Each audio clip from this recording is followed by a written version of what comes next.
Come on and shine, shine, shine. Las Vegas, shine your light on me. Welcome to Las Vegas Tonight. Join award-winning host Dale Davidson as he interviews the most remarkable people you'll find in the entertainment capital of the world.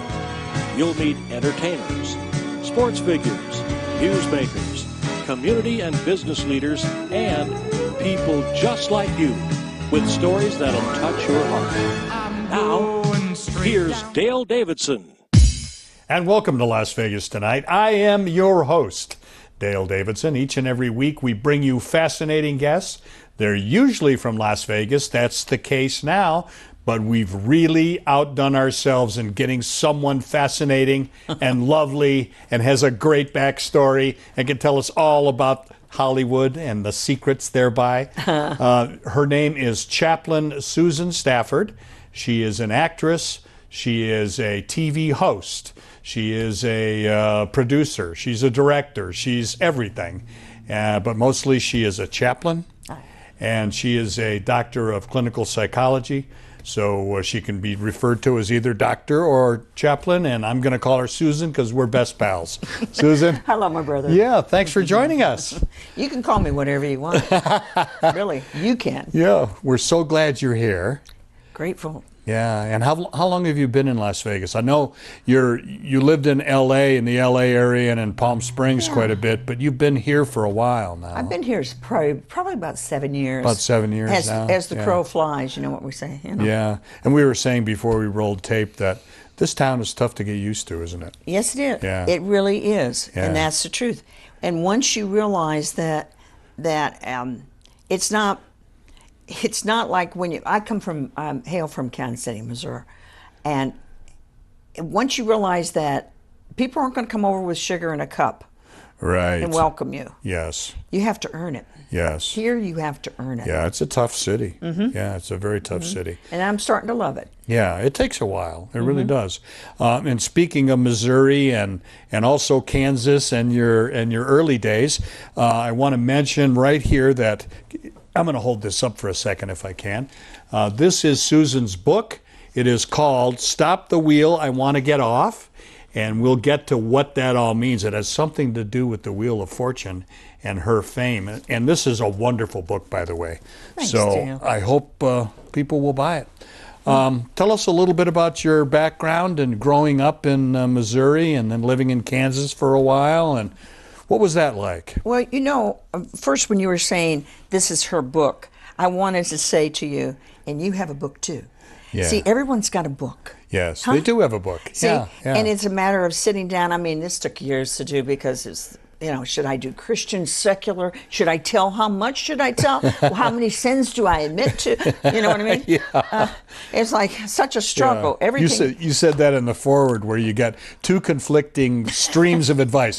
One was put all the sex, drugs, and rock and roll in it because then it'll sell, you know, pre-Christ. And the other said, whatever you do, don't go too far. Yeah. So I think you struck a nice balance. Well, Shirley Boone, who some of you know, I'm sure, Yeah. said to me, honey, you pray about it, you wait on it, then you write it. Yeah. Just, you know, you don't have to go over the top here. Yeah, So, yeah. although, unfortunately, we could. Yeah. You had a really interesting childhood. Tell us about your family, Well- and then we'll talk about you being a beauty queen. Oh, yeah. Yeah. And all by, not my design, and that's the truth. Hopefully everything we say today is going to be the truth. Yes. Well, firstly, my mother was Italian and Austrian, and so she was Catholic. My father was from Chattanooga, Tennessee, Yeah. and very Protestant. So when he married a Catholic back then, Right. it was really detrimental to his family. Yes. And so Mom They would were have- unhappy. Oh, so Yeah. unhappy. Yeah. Italian, a Catholic, you know.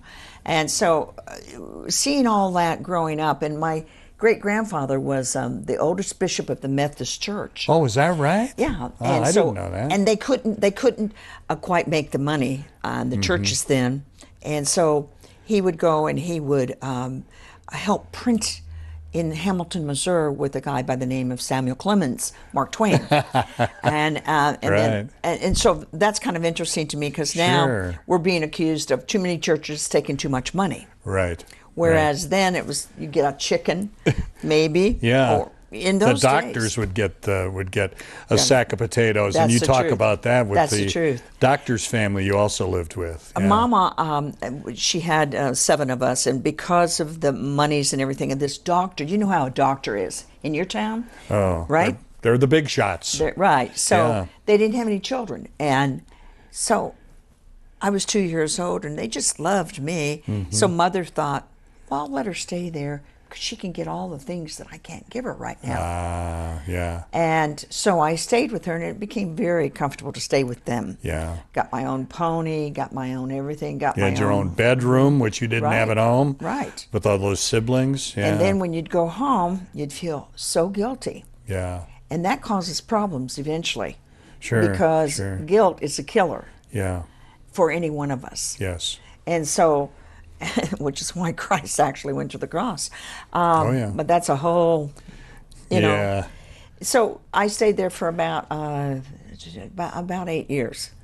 Right. And then my family moved to, my dad was head of PXs at different armed bases, Air Force bases. Oh, okay. Which is how I got into the beauty queen thing, because the wives just thought I was adorable. You were. You have pictures. You were the cutest thing. And so they'd sign me up. Yeah, true. Yeah. And that's how... true. You were the sweetheart of the Air Force base, and that must have been a very big deal in those days. Oh, well, you know, when you drink it in and you think it's you, it's a big deal because you're dying to self every day. Yes. But you don't know that because when we're younger, I mean, don't you feel that way? Sure. I mean, come on. Sure. You know, it's just true that you think it's going to be forever. Tell us a little bit about your first bathing suit competition, and then how that turned out. That's a great story. That's good. He's done his research. He's done his research. Yeah, I have. Yeah. Well, what I did was they had signed me up for the Miss Kansas City, one of those pageants, and my dad drove me, of course. You know. Yes. And we were living in Kansas City at that time, and I wore a bathing suit because a bathing suit was required. Mine was lavender with stripes that I swam in because that's what you do with a bathing suit. Yes. And there's a picture of you in there. It's kind of checked, and you said a little faded, and you didn't have high heels. No. Yeah. I didn't know you wore high heels with bathing suit. I know it sounds green, but this is the truth. And so they felt so sorry for me that I got the contest. Well, I don't know about won. that. You were a beauty. Yeah. Well, you have to stand out when you have a faded lavender bathing suit on, and everybody else has got the black with the heels.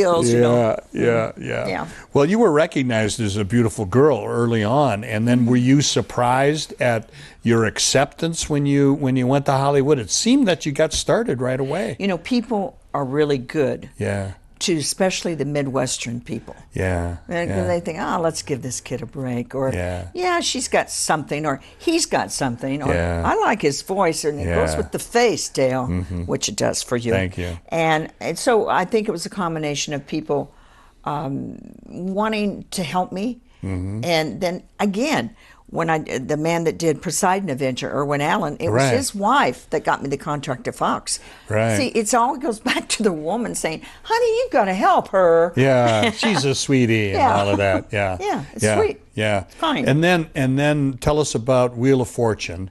How you ended up being the first female co-host to speak on camera, right? On the network? Actually, when we shot Wheel of Fortune, it was with Cookie Burns from 77 Sunset Strip. Oh, yeah. And it was called Sharper's Bazaar. Oh, okay. And they would run it at the Academy so you could get so many, pro and cons. Oh, okay, yeah. And fortunately, they kept me. And they brought on Chuck Woolery. He became your co-host. Right. And Chuck was a Kentucky boy, and he still is a Kentucky boy. Yeah. And a talent. Chuck was a talent. Chuck is talented. Yeah. People can say what they want about other people, and they do all the time. Let's stop that now. I mean, it's such a waste to do anything or say anything that doesn't count. Yeah. You know, it's so negative, and we've got enough negativity in the world. Yes, we do. You know, so. Yes, we do. So anyway, I don't know if I shared that. Burr Griffin owned the company. Right. NBC, Lynn Boland was the lady that hired me. Here we go again. Yeah. She was a big notch at NBC. Right. And she and Merv, and I tested for it just like you do anything. Sure. And they found me. It was so cute too, because my mother came to the first taping. Oh, is that right? And I had a microphone. This is key. Right. I was the first woman to get a microphone. Right. That means more money. Yeah. The minute you're speaking on camera, the rate goes up. Yes. So this was a big thing. Yeah. But my lips were I was so nervous that, hi, I'm Yeah, you know what I mean. You did a great job. People felt sorry for me. She's so modest. We're going to need to take a brief break, and we're going to be back with Susan Stafford. We're going to talk about the Wheel of Fortune days, and then the complete opposite, and how you dedicated your life to the Lord. It is really a wonderful, wonderful story. We'll be back with Dr. and Chaplain Susan Stafford right after this. A potential audience of more than 50 million people is reached every week by Las Vegas Tonight. To keep the important message of Christ's love on the air, we need your prayers and financial blessings. Please send your tax-deductible gift to Dale Davidson Ministries, 9030 West Sahara Avenue, number 255, Las Vegas, Nevada, 89117. For a donation of $25 or more, we'll send you a copy of Dale Davidson's new book, Las Vegas Tonight, From Sin City to Vegas Saints. You'll love these inspiring stories of Las Vegas Christians who are changing the world. Or donate to the ministry, or order Dale's book by going to vegassaints.org. That's vegassaints.org. Or call us today at 702-480-3989. That's 480-3989. God bless you. Hello, I'm Dale Davidson. I hope you're enjoying Las Vegas Tonight. The guests we've had on the program are wonderful examples of Christians who take seriously Christ's command to love one another. In addition to the hundreds of television stations across the United States now carrying our show, we have been presented with the outstanding opportunity to bring these inspiring stories to people around the world. An international satellite network in the Russian and Ukrainian languages has asked us to provide them with episodes to be broadcast to millions. To make a gift to support this very special effort, please send your check or money order to Dale Davidson Ministries, 9030 West Sahara Avenue, number 255, Las Vegas, Nevada, 89117. To use your credit or debit card, call 702-480-3989. Thank you, and God bless you. Welcome back to Las Vegas Tonight. We're really pleased to have with us Chaplain Susan Stafford, late of Hollywood, even before that, late of Kansas City, but now of Las Vegas. And we're honored to have her as a resident and a high-profile and helpful citizen of our city. Thank you. Yeah. Let me ask you about that before we go on with your story. The chaplaincy is very important to you. Not only are you a chaplain for Media Fellowship International, which you were one of the charter members, I believe, of MFI, and I've been with them for over 20 years. And it's a great ministry, but you also recently had extensive chaplaincy training through the Las Vegas Metropolitan Police Department, didn't you? Yes. Tell me about that. This is an experience that would be difficult to try to put into words. It's like when you fell in love with your wife, or your husband, or the Lord. It's like they give the best programs here in Las Vegas, and it happens to be at the Metro station. And a lady by the name of Victoria, I think her last name's Campus, started it. Is Victoria Campy. Thank you. Thanks, Dale. Yeah. And I took it, and I thought, because they wouldn't accept any of the chaplain hours, or being a chaplain, or being a clinical psychologist, you have to go You have to start over and go through all their classes. Yeah. And is it worth it? Really? And do you feel the presence? And do you know that you're talking to people that are really experienced former detective, human trafficking, whatever it is, homeless, hospitals, psychiatric, drug overdoses, right there, all in one, to teach us how to handle it.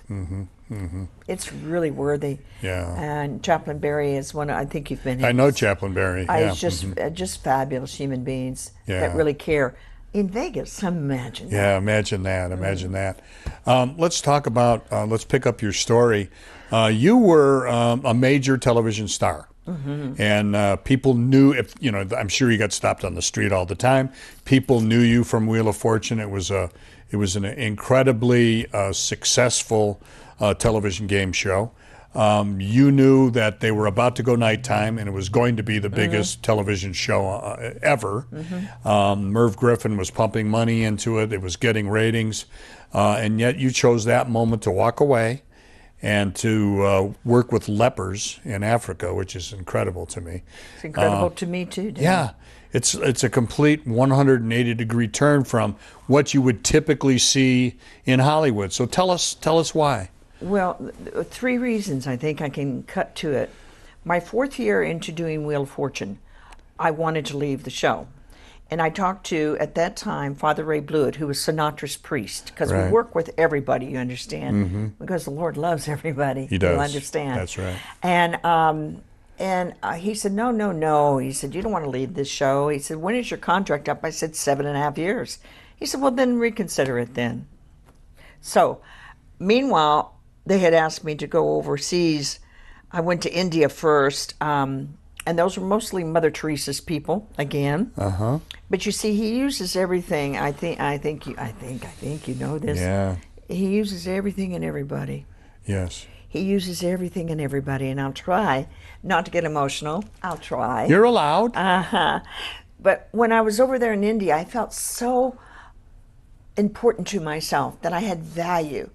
And I'm not saying that doing a television show doesn't give you value, because indeed it pays all the bills. Sure it does, yeah. But what happened was that I felt good and fruitful and ripened for his field, and my contract was coming up, and they were going nighttime. Right. And I knew if I stayed on that puppy, I wouldn't be able to leave. Yeah, you'd never leave. And yeah. I'd help my mom get a home, mother and dad, and help my brother, who's a doctor. And I felt like it was my time. And so Merv and Murray Schwartz thought I was, as a good Jewish person would say, mashiga. A little wacky. Like, what are you doing? This is the biggest show on TV. Yeah. Yeah. And they said, you don't understand, we're going nighttime. And you know, the lady that, the girl that replaced me is Vanna White. Vanna White, right. And, but before Vanna, Chuck had left, so Pat Sajak came on. Yeah. I worked with him for about 8 months.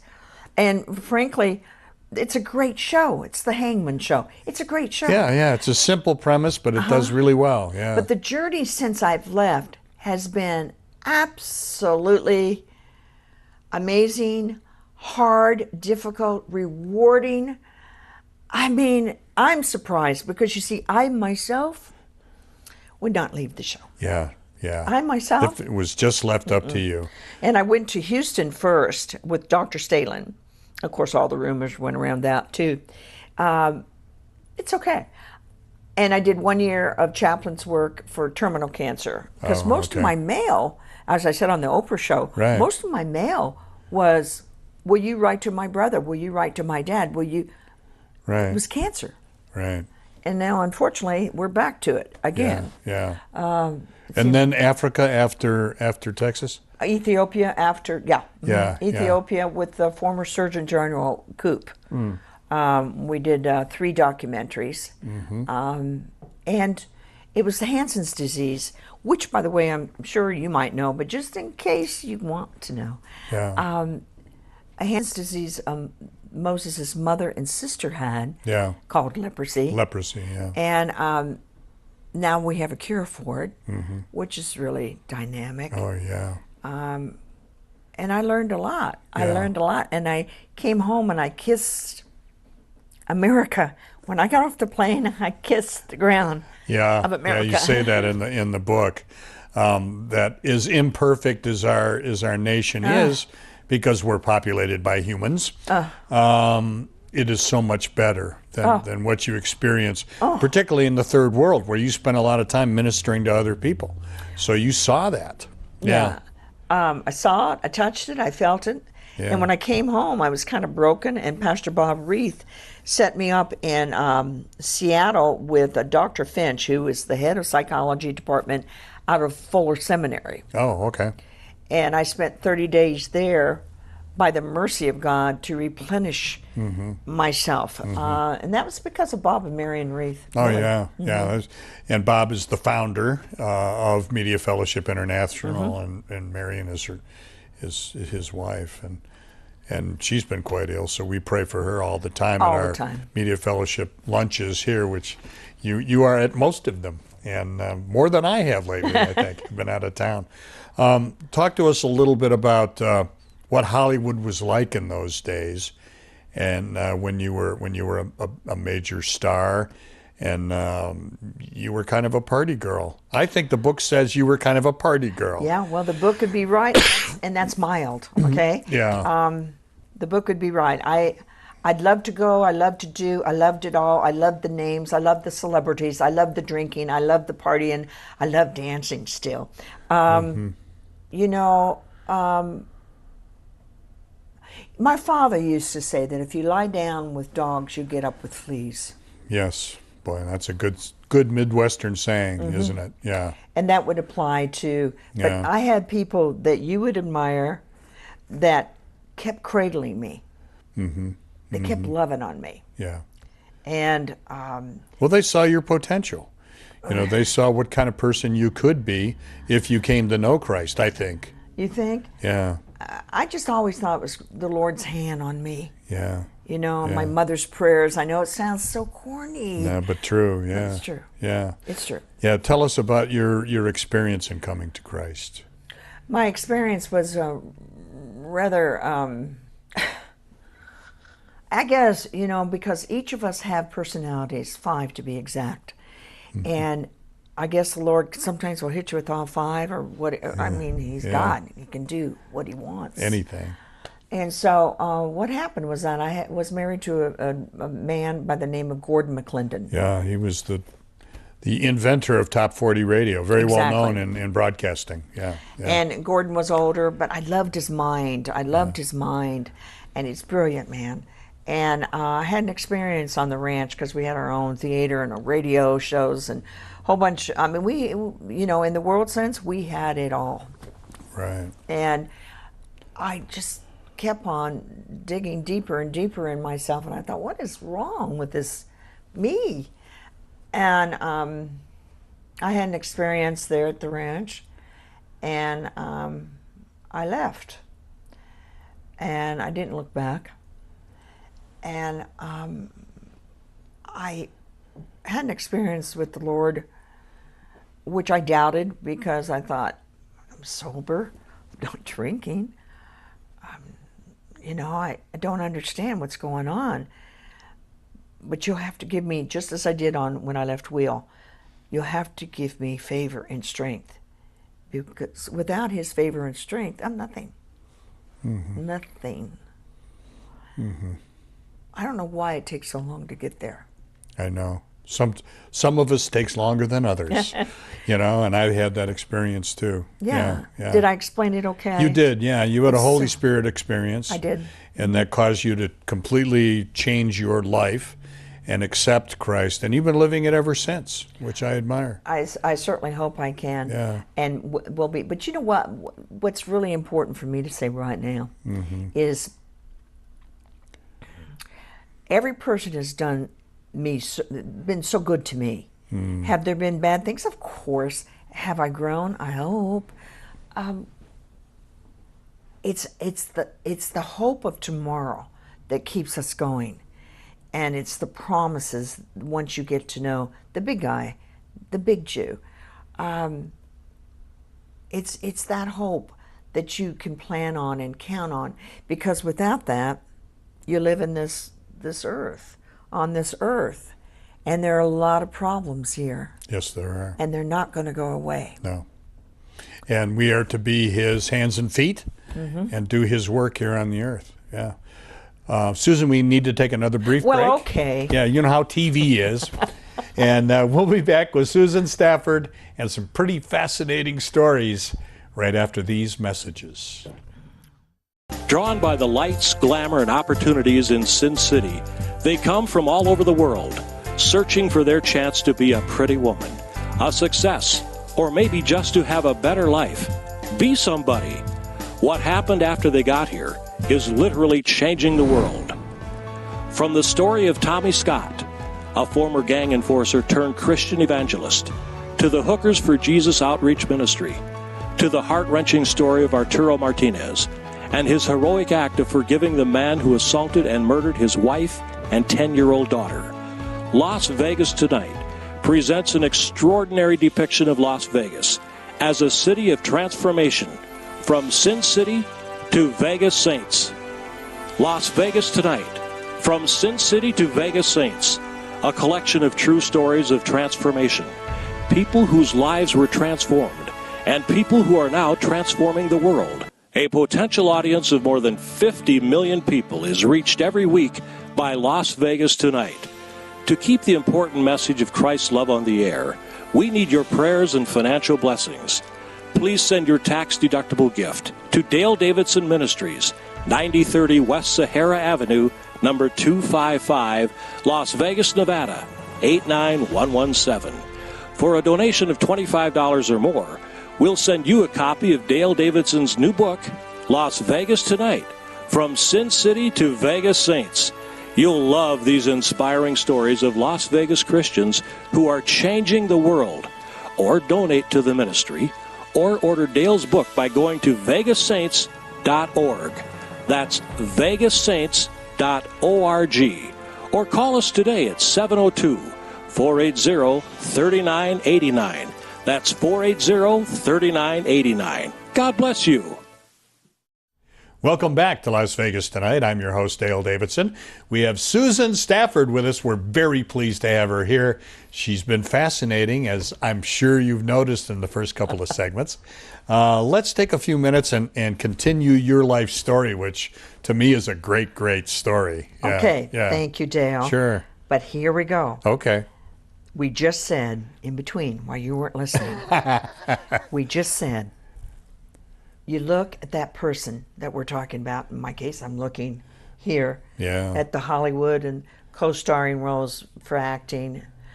And I took the game show because it was a constant paycheck. Oh, yeah. And that's before I knew I was going to get the microphone. So, Right. I mean, see how he's always been in charge. Yes. We think it's us. But I look at that person, I think, who is that person?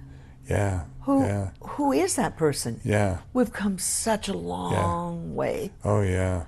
Yeah, you mature in Christ. You redirect your energies, and you just look up to Him, and you look back at that stuff, and it doesn't even seem like it was you. You know? Yeah. Yeah. So, marriage number 2 was a pretty famous guy, too. Gordon McClendon, tell us about your second husband. Dick Ebersol. Yeah. Dick Ebersol, also brilliant man. Yeah. And he was with what, ABC? NBC. Yeah. Yeah. Well, he was with the NBC, and that's right. I've got to remember. Yeah. And he became the chairman of the Olympics. Right. And a brilliant human being who's done very well. Produced Saturday Night Live for a while. With Lorne Michaels. Yeah. And there's a great picture of you in there on your wedding day in Hawaii with John. Was it John Belushi? Oh, it was Maui. Yeah, it's Maui. yeah. And it's Belushi who's putting the move on My Preacher's Wife. Hysterical scene. You have to be there to really appreciate this story. Mercy. Yeah. And you. And Sammy Kahn. I know some of you don't remember because of the demographics maybe on the show. Yeah. But Sammy Kahn, there are 2 crosses there for Dick and myself. And Sammy Kahn comes in and says, I always wanted to know where Abbott and Costello were buried. That's funny. That's a funny story. And that marriage ended as well. And that marriage was a farce. I was wrong. You were? I was totally. I got married in 18 days, legalized going to bed, which didn't happen. That's another story. You want Yeah. to talk about that? I don't think so. And really, it was when you're not grounded Yeah. and you're taking certain things out of context in the Bible. Oh, yeah, I've got to do this and I've got to do that. Yeah. That's the enemy's territory. That's the enemy's territory. And it was the circus of Christianity. And unfortunately, we wasted time. But then again, Yeah. there are a lot of people maybe listening out there that say, Yeah. what are we doing? Yeah. We're not communicating. We might have gotten married for all the right reasons, wrong reasons. It doesn't make any difference. Right. He's the answer for the world today. Without him, there's no other. Because Jesus is the way. Yeah, we often, particularly in our baby days as Christians, when we first become Christians, and we immerse ourselves in the Word, but we're not discipled by more mature Christians, and we're just reading this, and legalism shows up. It's like, okay, this apparently is a rule. This other one must be a rule if I'm going to go to heaven, and we don't get the whole living grace part of this. We know about salvation grace. We know that we're going to go to heaven now, and we've accepted Jesus as our Lord and Savior and as our personal friend. But also at the same time, then we start trying to read all kinds of stuff into it that's not there. The interesting part about what you just said is that we don't have to give up. I didn't have to give up anything. Yeah. I have never had to give up anything. Really? The Lord just takes it. And then when you get tired of being tired, which is the alcoholic creed, when you Right. get tired of being tired. Yeah. Well, when you get tired of being tired, you look up and say, help me change it. And he will. And the people think that, you've gone a little crazy. I think most born again should be locked up for at least a year, personally. Yeah. I believe So we that. don't go out there and hurt ourselves? Oh, Jesus, that's damage, Who was it that said, was it D.L. Moody? Help me, because I'm not for sure. That said, I would have become a Christian sooner had I never met a Christian. That's right. Hello. Yeah, that would be me. That's funny. That's funny. And so as life went on, and now you're a single gal again, and you're in Hollywood, right? You're living in L.A. at this point after your second marriage. Yes. Okay. I had to stop and think. Yeah. Yeah. And what were you up to in those days? Well, I went and got my doctorate. That's a big thing. Yeah, I did that. Yeah. And I became, because of Dan Enright, vice president of Barry Enright Productions, which Right. did only game shows. Isn't that interesting? Right. I was with Merv on a game show, and then I'd be with. Yeah. Nothing was planned, folks. Yeah. Yeah. I'm telling you, nothing was planned, and I had to go through that circle. Yeah, I really have to tell you, I've had a lot of detours. Yeah. Yeah. We all have, but you really have had an interesting life. Oh, Yeah. I've listen. Yeah, full life. Yeah, full. let's talk about Dan Enright if we can. You clearly identify him in the book as being the love of your life. For sure. Yeah, tell us a little bit about him and how that all You want came truth, about. truth? Nothing but truth. Okay. Dan had been separated legally for 12 years. Right. His wife had Parkinson's. Ah. When I met him, was through Sammy Davis Jr. Right. And he'd shot the Sammy Davis Jr. shows. And Sammy said, I want you to meet this man. He's really kind. I said, I'm going to school. And, he said, no, he's really kind. Yeah. Well, I met with him, and we went to Johnny Rockets. That's a hamburger joint. Sure, I know Johnny Rockets. And yeah. And Dan said, we can see each other, but I'm legally separated. But my wife, and we went through all that. Right. Actually, did grow in love, and here he was. His folks were from Israel. Ah, okay. Great segue. It just occurs to me. Yeah. And his mother was with the Pioneer Women for Israel. Oh, okay. And his father was, I just don't remember, but with Ben Goria. David Ben Gurion. Yeah. Thank you. Yeah. And so I would look at these pictures and I'd say, Danny, I don't mean to be jumping, but I want to preserve the time. I said, Danny, who is this man standing by gold in my ear? And he'd say, oh, that's my father. He brought her in from Wisconsin. And so I'd learn, and I said, well, Wow. how come you never told me? He said, you never asked. Because he was that humble. He was really modest, very modest. Very yeah. wonderful human being. Yeah. Wonderful. And again, older. What is this thing about older people? you Yeah, know? yeah. I think I have a trust. Actually, I was going to tell you something I thought about driving here. Sure. Was that there's a trust in you. And when I was a kid, Walter Cronkite was a big, Oh, he was huge. right? He was the news. Yeah, exactly. Thank Right. you. And from Missouri. And Right. when they went to do his show, they thought something's lacking. And they put gray in his hair. Is that right? He didn't have gray Because hair it's then? more trustworthy. Oh, okay. Now you have my trust and you don't have the gray. I like have that. some hair. I have some hair. And as my favorite president in modern times, Ronald Reagan, used to say, just because you have gray hair doesn't mean it has to stay gray. So Hollywood or not. And Ronald Reagan gave us $300 when we were doing the leprosy documentary. Oh, is that right? We were so proud of it. Yeah. Anyway, Oh, that's really neat. it was. Yeah. Now you deepen more and more in your walk with the Lord. I know that from your years and by now in your life, we had become acquainted. And I always admired the fact that you could walk between two worlds, if you will. You had a lot of movie star friends and well-known friends, and one of the early times we met, you were with Sammy Davis Jr.'s widow. You were very good to her. Do you Yeah. remember? No, I don't. Well, we were here in Vegas, Yeah. and I was having some issues, and made a phone call via Bob Reith, Yeah. Pastor Bob. Yeah. And you came over to wherever I was staying. You were staying at somebody's home there. and yeah, I was having some issues, and Altavis was her name. I loved her so yeah, much. she's sweet. And and you helped me out. Oh, well, Yeah. I'm glad to hear that. You don't Yeah. remember? No, I don't. Well, Yeah. yeah. I remember being with you, and I remember sitting and speaking with you, but I don't remember anything good I did. Yeah, isn't that interesting? Well, let me tell you about the bad you did. Okay. Yeah. First, let's call your wife Lori and ask her how much bad you do. Exactly. Well, we have spouses to keep us humble. It's the truth. You know how that goes. You should meet his wife. Yeah. She's really She's top a of doll. the line. She's a doll, and we all get along great. Let's talk a little bit about Israel. In the next segment, I want to talk about your next trip. But you mentioned Israel, and you mentioned the connection with Dan Enright. But you've been many times, haven't you? How many I times? have. Yeah.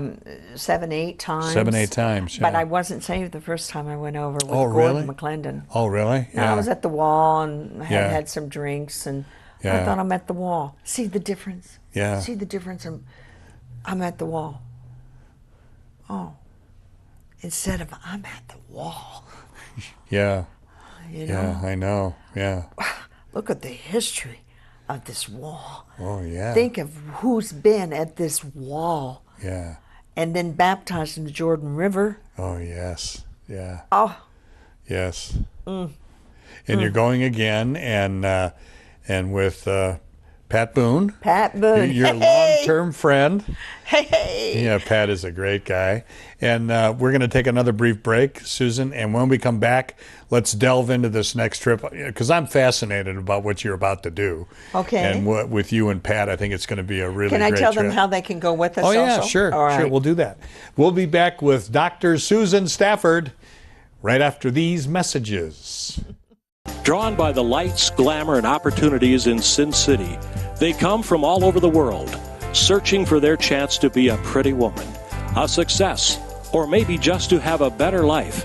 Be somebody. What happened after they got here is literally changing the world. From the story of Tommy Scott, a former gang enforcer turned Christian evangelist, to the Hookers for Jesus Outreach Ministry, to the heart-wrenching story of Arturo Martinez and his heroic act of forgiving the man who assaulted and murdered his wife and 10-year-old daughter. Las Vegas Tonight presents an extraordinary depiction of Las Vegas as a city of transformation, from Sin City to Vegas Saints. Las Vegas Tonight, from Sin City to Vegas Saints, a collection of true stories of transformation, people whose lives were transformed, and people who are now transforming the world. A potential audience of more than 50 million people is reached every week by Las Vegas Tonight. To keep the important message of Christ's love on the air, we need your prayers and financial blessings. Please send your tax-deductible gift to Dale Davidson Ministries, 9030 West Sahara Avenue, number 255, Las Vegas, Nevada, 89117. For a donation of $25 or more, we'll send you a copy of Dale Davidson's new book, Las Vegas Tonight, From Sin City to Vegas Saints. You'll love these inspiring stories of Las Vegas Christians who are changing the world. Or donate to the ministry, or order Dale's book by going to vegassaints.org. That's vegassaints.org. Or call us today at 702-480-3989. That's 480-3989. God bless you. Welcome back to Las Vegas Tonight. It's hard to believe we're in our final segment of this episode with the lovely Susan Stafford, who's been kind enough to stop in. That's her. That's me. We started to talk about Israel, which I know is one of your favorite subjects. And you've been, you said, 7 or 8 or 9 times.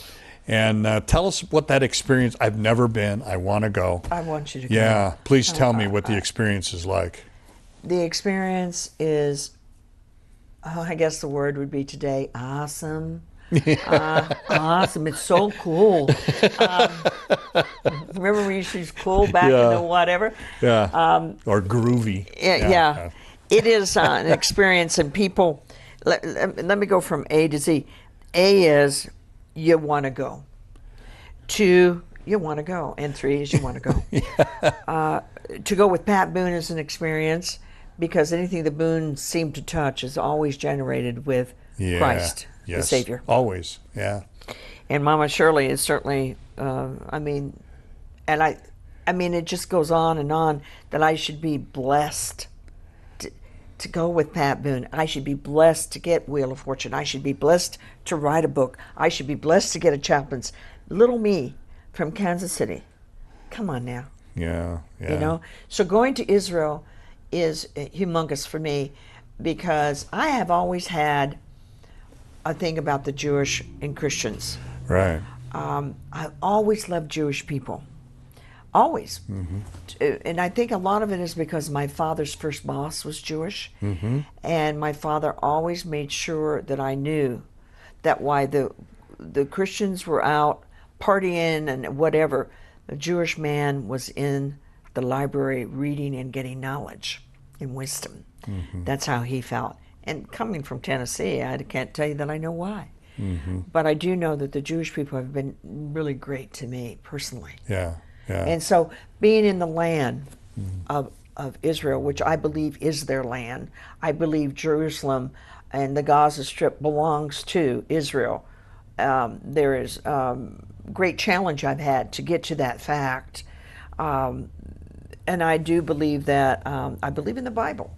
And I believe that that you have to go there and walk the land and feel the people and realize the history to understand the necessity of standing up for the Jewish nation.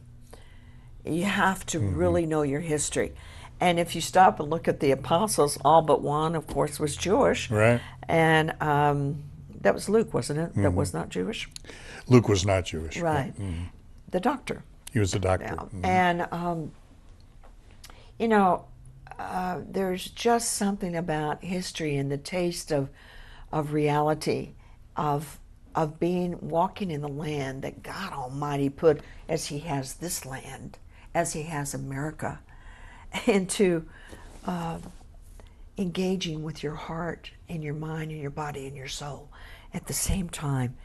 And when you're in Israel, you're so grateful that you can stand on this land is my land, as Pat Boone wrote in Exodus. Mm-hmm. And it's just, and I hope our cameraman William can go. Mm-hmm. Yeah. It would be wonderful. He talks about it all the time. Yeah.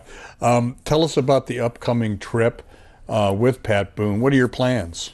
Well, my plans will have to come as God tells me. But what Right. we have planned for this moment on your show today is it's May 9th. Okay. And he's doing a concert. Pat's doing a concert there. And we will probably put something up on the screen Yes. where you could call Okay. this lady, Jackie, and you can make arrangements to go. It's 5-star. We're going to every place you've ever read about, every place you've ever read about, and I really believe in my heart that you don't want to miss this. It's the 70th anniversary for Israel, That's right. Yeah. and that's a big thing. That's humongous. And people say, "Oh, well, are you worried about the safety factor?" Are you kidding? I'd rather be in Israel Yeah. than any place. Yeah. I mean, there's more safety in Israel than you can There's imagine. very tight Oh, security. Yeah. unbelievably great. Yeah. And they're so wonderful to us. Everybody's so good, and they're so grateful that we're there. And gratitude goes a long way. Yeah, they enjoy having Americans come and to hear their story. And, what do you think about President Trump recognizing Jerusalem as the capital and moving the U.S. Embassy to Jerusalem? What do you think? I think that it always was, you Yeah. see. And now that he's doing that, and I'd love to give credit to Mike Huckabee and some of the folks that have really been right there by his side. And Governor Huckabee's a real brother in Christ and such a great human being. And we had dinner a few years ago with his wife. He's such a family man. You can tell the people that I really adore, Yeah. What do I think? I think it's high time. Yes, yeah, it's high time that it happened. And this, as you indicate, is a banner year coming up. 2018 is the 70th anniversary of the modern birth of Israel. Right. How do you think it's all going to turn out? I mean, it's been a flashpoint for a very long time. The Palestinians, and there's an argument about whether they should be called Palestinians, all the rest of it, but. The Arab street is very angry about what President Trump has done. What do you think is gonna happen? Do you think we will have peace in the Middle East based on your trips there? Do you have a feeling that it's going to come about? Well, first of all, I would not be the first or the last to contradict the Bible. Right. Revelations, etc. I really believe, as when Pastor Bob Reith took us there, I really believe in certain things. And I had to fight to believe in them, by the way. It didn't just come so easy. Yeah. Nothing has come so easy. When you're younger, the apple falls off the tree, you eat it. Now it's like, you got to think about it. You got to think about it. So in answer to your question, I believe that there's been a jealousy of territory ever since, who was it that had Hagar and Ishmael? I mean, that was the beginning of the division of, are you with me? Of Judaism and the fight with for Abraham and, territory. Right. And so, I really believe that God's in control. I don't have to be concerned with it. Am I? Of course I am. And be like, I'm human. Like you said, we have a lot of humans living in Las Vegas. Well, yeah, I'm one of those humans. To be human. Yeah. So I started to say, oy vey. But I do think that we're on a mission, this generation. I do feel a little awkward about the generation to follow because of technology taking its prize in the world. Oh, that's very interesting. I don't see us sitting on a porch swinging, making homemade ice cream anymore. Right. Those days are over. And I'm not dodging your question, but I have to say that there's seems to be more hate in the world than we've had before. Yeah, there have been these mass shootings, which seem to be an epidemic The worst so far was right here in our city in Las Vegas. There's a lot of hate, as you just said. But I'm sure you concur that Christ is the answer. Tell us a little bit about what you think the Lord's moving is going to do in the future. Do you see his hand? Do you feel there's going to be a revival in the United States? There are those who say it might even start here in Las Vegas or in the entertainment industry, which you are very familiar with. Well, firstly, it's like a tear going in inside a pole. Yes, I want a revival. Yes, would I love it here? Yes, would I love it anywhere? Yes, Sure. would I love it? The other part is that we're up against a clock because, as Rosie Greer, you might remember him, maybe not, said that to me just last Saturday. He said, we're beyond the 50-yard line. Yeah. And so now we have to take account of not only time, but what we have taught to the youngsters, your youngsters, Dale, Right. and Lori's. So do I think that we're going to have a revival? Yeah, I do. I really do think we're going to have a revival. That's wonderful. I think that's necessary. If not now, when? That's the question. Mm-hmm. Yeah, that's the question. Mm-hmm. And there are many who seem to feel that we're in the end times. And if that's indeed the case, we need to be ready. And I think maybe that's the major thread of our conversation here today. You have lived it and for years. And you have had all the big experiences that anybody could want in life. Mm-hmm. And yet, where did you come out? You came out with Christ, right? Yes. Yeah. And by choice. I know.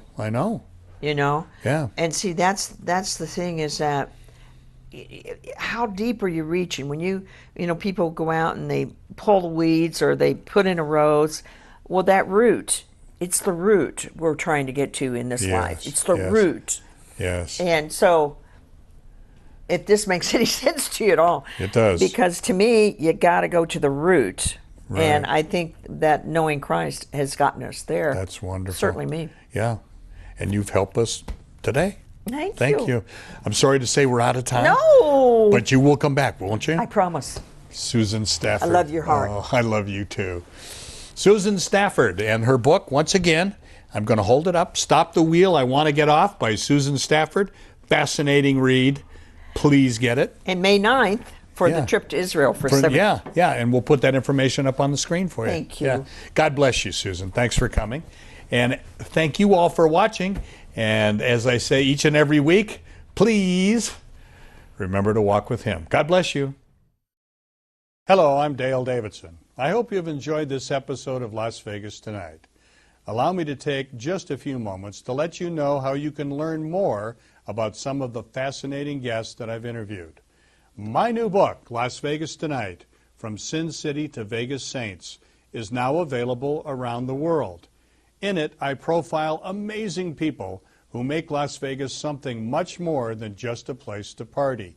These compelling stories often tell of people who came to Las Vegas for reasons much different than the innovative ministries they ended up leading right here in Sin City.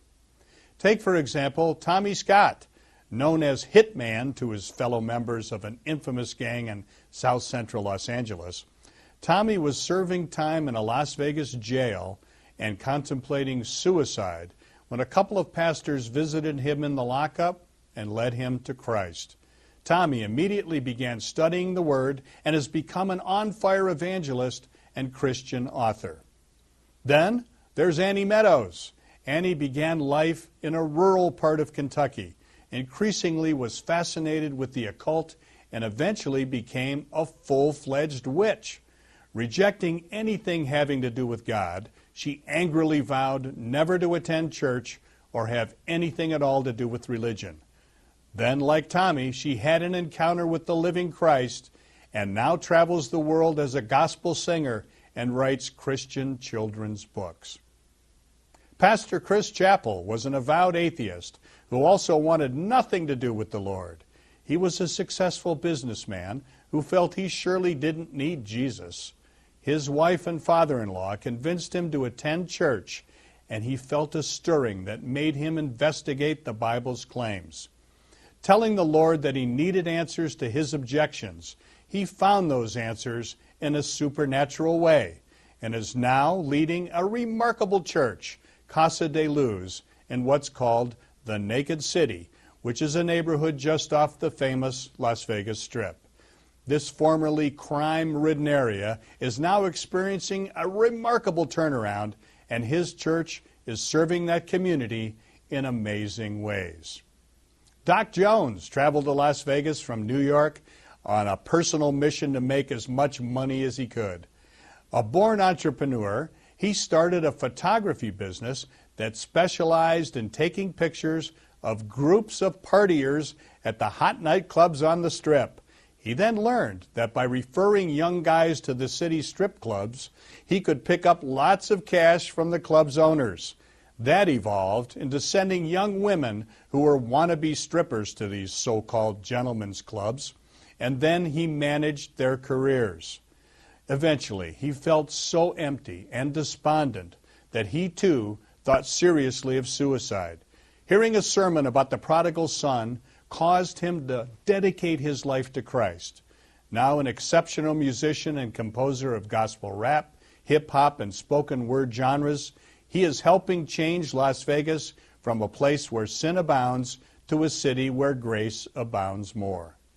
Pastor Clegg Seth was an aspiring actor and screenwriter in Hollywood and a strong Christian who wanted to make a real difference for Christ in the entertainment world. But the Lord called him to establish a crisis hotline for runaway teens who were coming to Hollywood to pursue their silver screen dreams. He then started halfway houses for men and women with substance abuse and other problems. He also helped set up a similar men's home in Las Vegas. At one point, he developed a gambling habit, but the Lord delivered him from that problem, and he now devotes his life to sharing Christ with men in prison, serving seniors in a church setting, along with visits to nursing homes and hospitals. He has continued his quest to influence Hollywood through a ministry called the Christian Studio. I personally really look up to Clegg Seth as a model of how a Christian should live and serve others. He truly is one of the Vegas saints. Read these stories and more in this 226-page book, Las Vegas Tonight, From Sin City to Vegas Saints. You can get your copy in several different ways. Go to my website, vegassaints.org, or order it on Amazon.com or BarnesandNoble.com. It's just $15.99 plus shipping. For more information or to make a donation to Dale Wynn Davidson Ministries that will help us keep this program on the air, please call 702-480-3989. Or you can write to us at Dale Wynn Davidson Ministries, 9030 West Sahara, Suite 255, Las Vegas, Nevada, 89117. And thank you so much for watching Las Vegas Tonight. A potential audience of more than 50 million people is reached every week by Las Vegas Tonight. To keep the important message of Christ's love on the air, we need your prayers and financial blessings. Please send your tax-deductible gift to Dale Davidson Ministries, 9030 West Sahara. You've been watching Las Vegas Tonight with Dale Davidson. Send your tax-deductible gifts to Dale Davidson Ministries, 9030 West Sahara Avenue, number 255, Las Vegas, Nevada, 89117. Or call 702-480. Welcome to social media shows. Have you been watching social media shows recently? Of course you have. We have been live streaming for 4 years across social media platforms. We produce over 70 shows with over 1,000 episodes. In the process, we've helped over 100 creators realize their dreams and start their own show. We give platforms to promote your business. If you are an artist, if you have an event, if you are entrepreneurs, or if you have a story. If you haven't done it yet, go ahead and subscribe and follow us on major social media platforms. And if you have a great idea of a show, join us. Social media shows can help you produce and live stream your own show. Let us help you make your dream become a reality.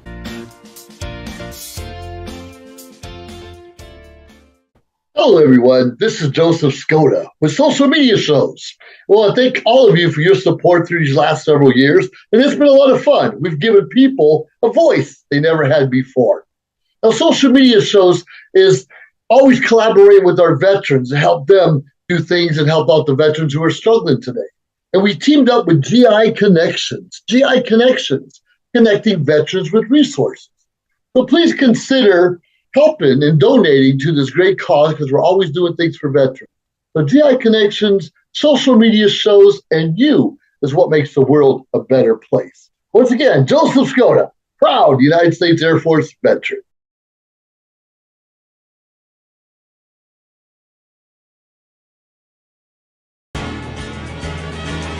Come on.